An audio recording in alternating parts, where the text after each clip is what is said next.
웃거름을 시비한 형태를 보시면은 1차건, 2차건, 3차건 인산질이 빠진 NK 형태 혹은 질소 형태의 제품만 주는 경향이 있으십니다. 안녕하세요. 농사백단 박세진입니다. 이 영상을 찍는 날짜가 5월 15일인데요. 스승의 날이죠. 이제 조금 지역별로 차이는 있겠지만 여러 농가분들께서 이제 고추를 정식하셨을 것 같고 정식을 하시는 시기이기도 하고 아직 정식을 못 하신 분들도 있을 것 같은데 조금 있으면 이제 고추를 웃거름을 주셔야 되는 때가 나오잖아요. 그래서 고추의 웃거름은 언제 어떤 비종을 얼만큼 주셔야지 고추의 생육이 제일 좋아지는지에 대해서 한번 영상을 준비해 보았습니다. 이번 시간은 고추 웃거름에 대해서 한번 얘기를 해볼게요. 고추 웃거름 주는 시기에 대해서 말씀을 드려야 될 것 같은데 고추의 모종을 대부분 정식을 하시죠. 이제 종자를 파종하시는 분은 너무 드무니까요. 모종 상에서 다 구매를 하실 텐데 아니면 자가 육묘를 하시는 분들도 있을 거고요. 어느 정도 이제 방아다리 다 확보하시고 개화된 상황에서 순 굳히고 이제 정식을 하는 거 기준으로 말씀을 드리면 한 달 간격으로 꾸준하게 웃거름 하는 거를 추천을 드려요. 고추 자체가 워낙 다비성 작물이기도 하고 또 이제 연속 착과용 작물이기도 하고요. 그리고 특정 시기가 지나가면은 양분 요구도가 기하급수적으로 많아지기 때문에 양분의 부족 현상을 예방하기 위해서라도 한 달 간격으로 꾸준하게 정식하시고 한 달 간격으로 꾸준하게 웃거름을 주시는 걸 추천을 드립니다. 제일 베스트는 뭐냐면요. 그럼 나는 여건이 되는데도 한 달에 한 번만 주면 되겠네가 아니라 제일 베스트는 그 양을 쪼개가지고 분실하시는 게 제일 베스트긴 하죠. 아무래도 토경 재배잖아요. 토양에 살포를 하는 형태 혹은 토양에 관주를 하는 형태도 마찬가지입니다.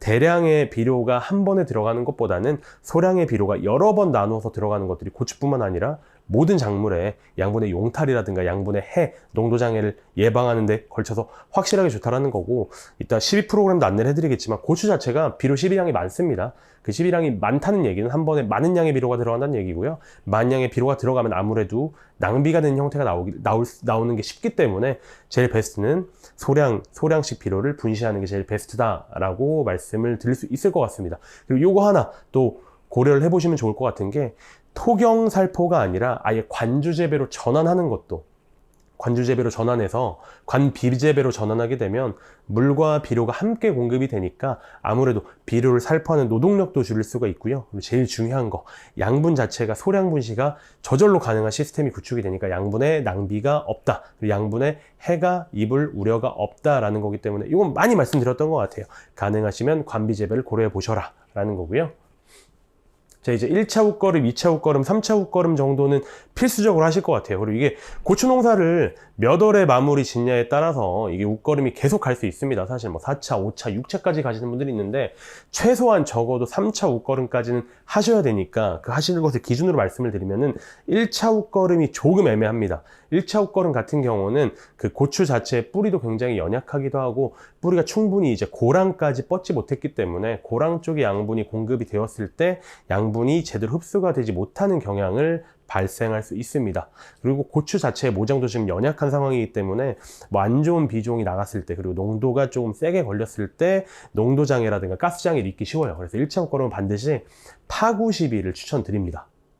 그렇게 파구 시비를 하셔야지만 비료해라든가 농도 장애 그리고 고추가 양분을 제대로 흡수하지 못하는 현상 등을 예방할 수 있기 때문에 1차 웃거름 반드시 파구 시비를 추천을 드리고요. 그 외에 2차부터는 사실 파구 시비까지 하시는 건 너무나 힘드니까 그냥 줄뿌림 정도, 고랑의 줄뿌림을 이제 추천을 드립니다. 하지만 1차 그리고 2차를 할 때도 생육이 너무나 부진하다, 모종의 이유로, 환경적인 영향으로 혹은 모종의 이유로 여러 가지 좀 생육이 부진하다라고 생각을 하셨을 땐 또 양분의 흡수를 좀 도와줘야 되는 경우가 생기니까 그때 2차도 파구 시비가 권장이 된다라는 겁니다. 그리고 적어놓지는 않았지만 사실 2차 웃거름을 할 당시에도 생육이 부진하다는 얘기는 비료를 뿌린 것도 물론 해야 되지만 뿌렸을 때 토양적인 원인이라든가 환경적인 원인으로 고추 모종이 제대로 양분을 빨아먹지 못한다라거나 양분이 토양 내에서 충분한 역할을 하지 못한다는 얘기거든요. 그럴 때는 반드시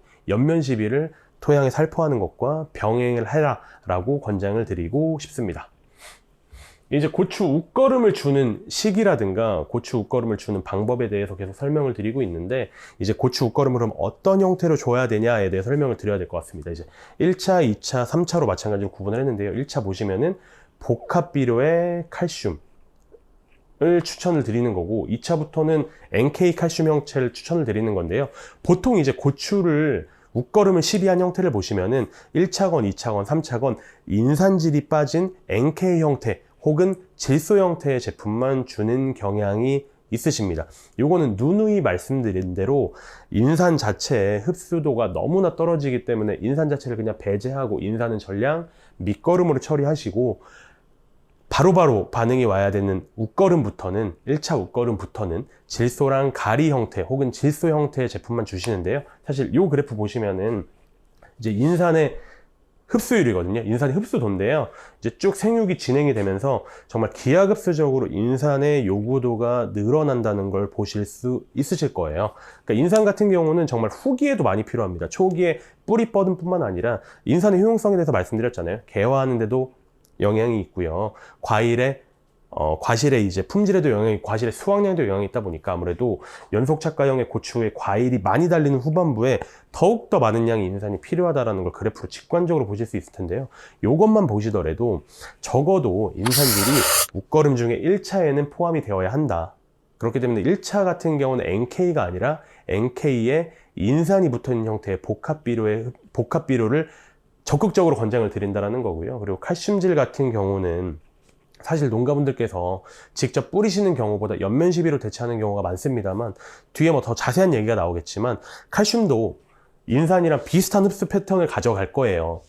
왜냐하면 칼슘 자체도 과일이나 종자에 그리고 꽃에 기여하는 역할이 굉장히 크기 때문에 칼슘도 후반부에 가면서 요구량이 굉장히 많이 늘어납니다. 그 많은 요구량이 필요했을 때 결핍 증상을 즉각적으로 해결하기 위해서 연면 시비를 하시는 건 추천을 드리지만 그 많은 요구량, 그 절대량을 연면 시비로 보충하는 건 사실 거의 불가능한 일입니다. 그렇기 때문에 1차 추비, 2차 추비, 3차 추비, 1차, 2차, 3차 웃거름 전부 다 칼슘의 토양을 통한 칼슘의 공급은 반드시 권장되는 상황입니다. 그래서 종합을 하면요. 1차 웃거름 같은 경우는 복합비료 형태와 칼슘이 같이 공급이 되어야 하고요. 2차와 3차 웃거름 같은 경우는 칼슘이 그리고 질소와 가리 그리고 칼슘이 반드시 공급이 되어야 된다라고 정리를 할 수 있을 것 같습니다. 그래서 저희 같은 경우는 이제 고추 쪽에 두프로라는 제품을 적극적으로 추천을 하고 있는데요. 두프로라는 제품 뭐 지금 12다시 제품을 갖고 오긴 했지만 여러 가지 비종이 있습니다. 12를 기준으로 보면요. 질소, 인산, 칼륨과 칼슘이 한 번에 공급되는 형태의 제품이에요. 그러니까 고추의 1차, 그리고 사실 2차, 3차도 마찬가지입니다. 특히나 1차 웃거름으로 굉장히 좋은 제품이죠. 특히나 뭐 이제 두프로에 들어가 있는 질소 같은 경우는 제가 제일 좋아하는 질산테 질소, 인산도 폴리인산, 불용화가 되지 않는 폴리인산을 상당 부분 포함하고 있고, 칼륨 같은 경우는 전량 다 이제 황산 칼륨이다 라는 거 말씀드리고 넘어갈 수 있을 것 같아요. 1차 웃거름에 대해서 조금 더 심도 있게 말씀을 드리도록 하면은, 어쨌건 인산이 후반부로 가면 갈수록 많이 필요하다라는 거는 제가 지금 강조를 계속 드렸잖아요. 근데 전량의 인산을 밑거름으로 넣어주시는 거는 사실 옳은 농법이 아니고요. 그렇게밖에 사용하실 수가 없었던 이유 자체가 지금 쓰시는 인산 자체가 뭐 그게 뭐 과석이건 용가리인이건 뭐 토마스 인비건 용성 인비건 뭐든지 간에 어쨌건 불용화가 많은 정인산 형태이기 때문에 어차피 저도 흡수가 잘 안 되고 불용화가 잘 되니까, 불용화가 많으니까 그냥 밑거름으로 몽땅 인산을 넣자라는 농법이 자행되고 있는 건데요. 대부분 지금 사용하시는 인산질 형태 자체가 수용성 정인산, 구용성 정인산도 있겠지만 수용성 정인산이 대부분이고요. 이거는 빠르게 녹습니다. 수용성이니까 물만 닿으면 녹는 제품이죠. 빠르게 녹아요. 용해도는 높지만 문제는 그 정인산 형태 자체가 굉장히 불용화가 쉽다라는 거죠.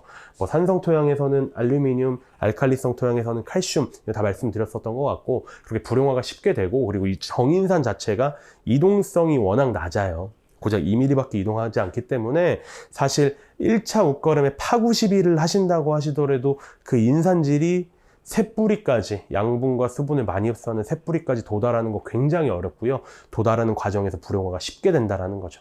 이런 걸 예방하기 위해서 파구 시비를 권장을 드렸었던 건데, 아쉽게도 파구 시비로 이 모든 수용성 정인산을 흡수하게 만드는 건 어렵고요. 그러면 이제 정인산 말고, 수용성 정인산 말고 다른 형태 인산을 고려를 하셔야 되는데, 그 다른 형태 인산이 바로 폴리인산입니다.